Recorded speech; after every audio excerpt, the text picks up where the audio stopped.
नारायण. नारायण हा एक सार्वजनिक नमुना आहे. हा नमुना प्रत्येक कुटुंबात असतो. एकदा मुहूर्त ठरला की लग्न लागून वरात निघेपर्यंत नारायणाशिवाय पान देखील हलत नाही. प्रत्येक गोष्टीत नारायणाला घ्यावं बरोबर असा सर्वांकडून आग्रह चालू असतो. इथे एका बाईसोबत कापड खरेदी करणं म्हणजे मनशांतीची कसोटी असते. पण नारायण एक नाही दोन नाही सुमारे 8-9 बायकांसमवेत निर्धास्तपणे निरनिराळ्या दुकानांच्या पायऱ्यांची चढ उतार अत्यंत उत्साहाने करू शकतो. एखाद्याच्या अंगात खून चढतो ना खून, तसे नारायणाच्या अंगात लग्न चढते.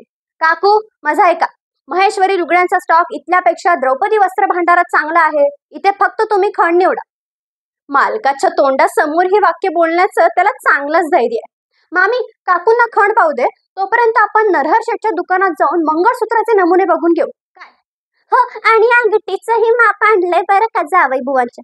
अंगठी नरहर शेठकडे नको, रामलाल लखनमलकडे अंगठी. मी काल बोललोय त्याला, आज माप टाकलं की पुढल्या सोमवारी अंगठी. सोनं पुढल्या 3 दिवसात वाढतंय ना. बरं बाबा.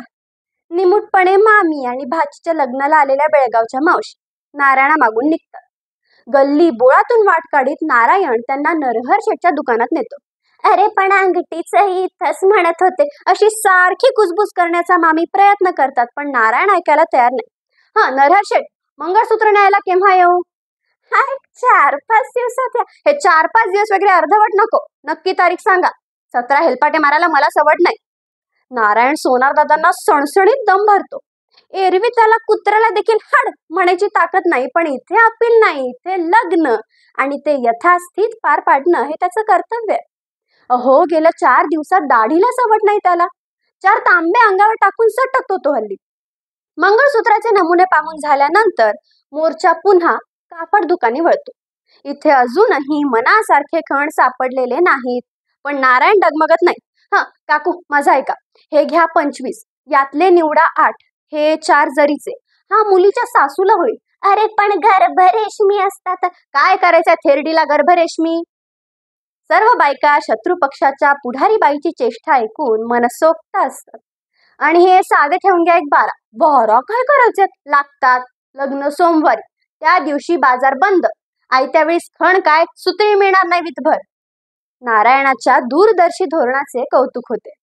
हे बरी खरं हो, आमच्या वारूच्या लग्नात आठवतं ना रे नारू, विहीणबाई आयत्या वेळी अडून बसल्या, नवऱ्या मुलाला हातरुमाल हवेत म्हणून. सगळा बाजार बंद. मग नारायणानं चांदले बाई कुठूनचे? नारायण लगेच फुलतो. हा कॅम्पापर्यंत सायकल हाणीत गेलो आणि डझनाचा बाक्स आणून आदळला मी वारूच्या नवऱ्या पुढं. पुस म्हटलं लेका किती नाटक पुसतोस या हातरुमालानं ते. हा तसा डरत नाही मी, पण म्हणतो आधीपासून तयारी हवी. काय गुजा मावशी? गुजा मावशी ही आपलेही मत अगदी नारायणासारखेच आहे असे सांगतात. आणि आता खुद्द लग्नाच्या दिवशी नारायण म्हणजे डोके गमावलेल्या मुरारबाजी सारखा मांडवात थैमान घालीत असतो. थैमान. आज त्याच्यावर चौफेर हल्ले होत असतात. नारायण पानाचा तबक कुठे? नारायणराव मंगळसूत्र येणार ना वेळेवर. नारायणा बँडवाले अजून नाही आले. काय हे नारू काका चड्डीची नाडी बांध ना. नारू भाऊजी एवढी नोट ठेवून घ्या तुमच्याजवळ, रात्री वरातीच्या वेळी घेईन मी मागून. नार्या लेखावर चहा नाही आला अजून, याही पेटला. नारबा पटकन 3 टांगे सांगा. नारायण गुलाबपाण्याची बाटली फुटली. एका हातात केळीच्या पानांचा बिंडा, बगलेत केरसुणी, दुसऱ्या हातात कुणाचं तरी कार्ट धरलंय आणि तोंडाने क्रिकेट कॉमेंट्रीच्या वेळी रेडिओ जसा विश्रांत ओरडत असतो तसा त्याच्या जिभेचा पट्टा चालू आहे.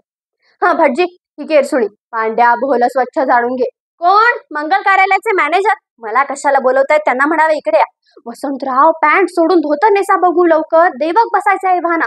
काकू बँड संध्याकाळी, आता सनई चौघडा 7 वाजता येतील ते, तुम्ही नका काळजी करू. बायकांचा फरा आटपला की नाही? किल्ली काय हवंय? किल्ली बिल्ली काय नाही मिळणार, तामण मी देतो. या तर देसाई हो, मथू मावशी ते आचार्य आले बघा. या तुम्ही चला सर. काय टांग्याचं भाडं मी देतो, तुम्ही जा. चोळखण आयतून इथवर रुपया तीर्थरूपानं मिळाला होता तुमच्या. 8 आण्यांच्या वर दमडी नाही मिळणार. हुश. इकडे मंगलाक्षता वधूवरांच्या डोक्यावर पडते वेळी एखाद्या कुर्यात सध्या मंगलमला 4 मंगलाक्षता उडवून तो जो सटकतो तो आता वरातीच्या नादात. फुलांनी मडवलेली मोटार स्वतः जाऊन तो घेऊन येतो. बँडवाल्यांना चांगली गाणी वाजवण्याची धमकीही देतो. आणि आता निरोप समारंभाच्या वेळी नवरी मुलगी नारायणाला वाकून नमस्कार करते. इथे मात्र गेले कित्येक दिवस इकडे धाव तिकडे धाव करणाऱ्या हनुमंतासारख्या भीमरूपी महारुद्र झालेल्या नारायणाचे हृदय भरून येते. सुमे, मजेत राहा बरं. वसंतराव, अशी मुलगी मिळाली नसती तुम्हाला. I am the knowing her childhood. भावना आवरायला नारायणाला इंग्रजीचा आधार घ्यावा लागतो. सदैव नाकाच्या मध्यभागी उतरलेला चष्माच साधा वर करण्याच्या नादात नारायण डोळे पुसतो. वरात जाते. नारायण मांडवातल्या एका कोच्यावर अंगाची मुटकुळी करून गाढ झोपतो. वरातीतली मंडळी 1-1:30 वाजता परततात.